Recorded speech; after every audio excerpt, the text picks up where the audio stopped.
All of you fellow Ugandans and friends of Uganda all over the world, my name is Kyagulanyi Ssentamu, together with my wife Babi, and we have just finished casting our ballot. We've played our part, we've accomplished our civil duty. We are glad where we voted from. There was a huge turn-up, and we pray the turn-up is going to be equally big all over the country.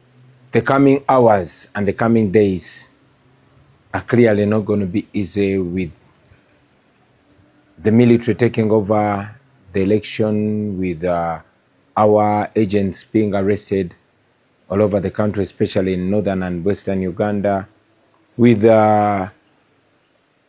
soldiers, military officers taking over as presiding officers on polling stations throughout Entebbe and many other districts.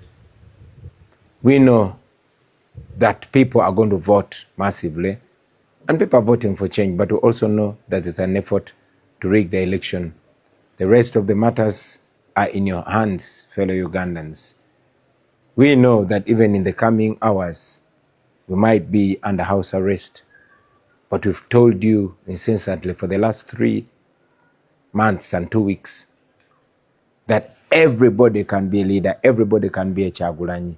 Don't allow them to twist you just because they arrest your leaders. You can take charge, because everybody equally wants change. Wish you a happy new year. Wish you a happy new Uganda.